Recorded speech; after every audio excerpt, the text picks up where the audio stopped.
This is the Global News Rodeo with Arun Chowdhury and Forrest, Lovette. Hi, and welcome back to the committee program. I am your host, Arun Chowdhury, and now, the 7th of the year, your Global News Rodeo. Yes, we keep track of stuff like that. We're really on top of it around here. This is the segment in which we do a roundup of world news as curated by the show's own Forrest, Lovette. Let's go. Item 1. Update. The Russian invasion continues. And we're not going to do a lot of cute titling around this again, just the facts, ma'am. NPR is reporting updates on the Russian ongoing invasion in Ukraine. The UN Refugee Agency says the conflict has led to more than 2 million people fleeing the country, the largest refugee crisis in Europe since World War II. Over 800,000 of them have reportedly crossed into Poland. I think that's low. I think it's actually more like 1.5 now, although folks then move on to Germany and other places. Foreign ministers from Russia and Ukraine met in Antalya, Turkey on Thursday for a series of negotiations. One topic, actually I'm going to editorialize here, I think it was the only topic, that the Belarus negotiations are where the peace talks are going on. One topic was the creation of humanitarian corridors from Mariupol and a 24-hour ceasefire, which was rejected. These talks come after a strike hit on a maternity, killing a hospital in the city, which we all saw, 3 people. The mayor of Mariupol says around 1,200 civilians have died in the last 2 weeks, and I think we're also starting to get figures on military casualties, which do seem quite high. Item 2, request denied. The EU says no to Ukrainian membership. Al Jazeera is reporting EU officials have condemned the unspeakable suffering at the hands of the Russian invasion, but have denied an expedited membership to the Union for Ukraine. In response to demands coming from Kiev and Ukrainian President Zelensky, all 27 member nations met on Friday and decided against a fast-track process.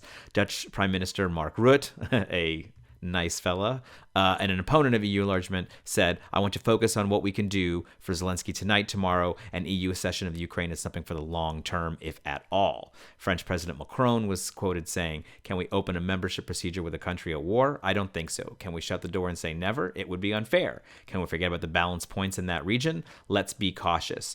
Again, I have to editorialize this and say that EU expansion has only sort of been used as this defensive or aggressive posture based on your political persuasion, but it actually has not been to bond a community or a continent together. And nowhere is this more glaringly obvious than in the Western Balkans, where not only have several folks done all the things they were supposed to do to get into direct talks to come in. I'm thinking about North Macedonia. The name North Macedonia in itself says that they have done the thing, but also many other places, Albania. The Western Balkans have every opportunity becoming a second front on the war that we're seeing coming on now. And Europe seems completely oblivious to paying attention to this place because, again, it doesn't fall into the Cold War dynamic.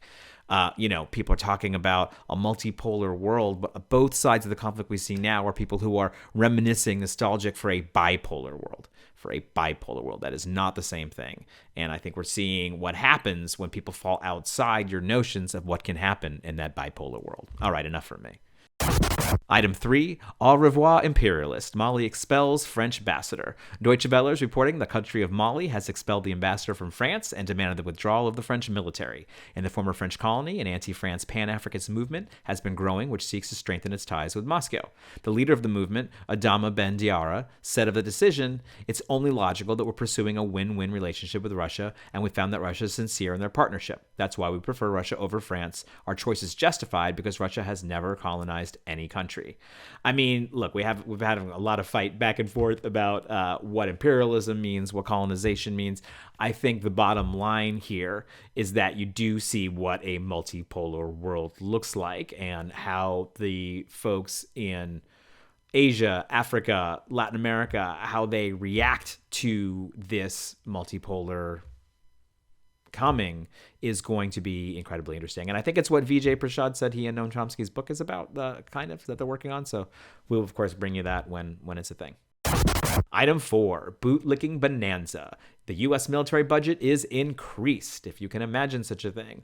World Socialist website is reporting the U.S. House of Representatives agreed on Wednesday to a record $782 billion military budget. It starts to add up to money. The spending increase was overwhelmingly passed with bipartisan support.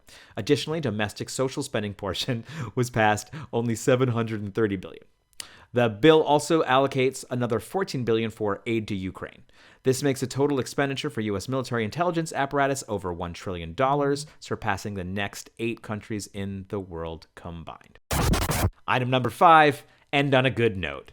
Chile has its first gay marriage. Reuters is reporting Javier Silva and Jaime Nazar have become the first men to marry in Chile after the law allowing same-sex marriage went into effect. The Chilean Congress voted in December, giving legal rights for same-sex couples after a long battle by LGBTQ activists in the largely conservative country. The men have been together for 7 years and have 2 children. Silva was quoted saying, "Now our children have the same rights as other families, and they will be able to have, we hope, a better future, that they will not be discriminated against for having 2 parents who love each other." I mean, look, we're editorializing now, but I would even say the concept of having parents that in any way even like you vaguely is a recent thing. You know, we don't have to get too into our kids. It's fine. It's fine. I say this as a parent.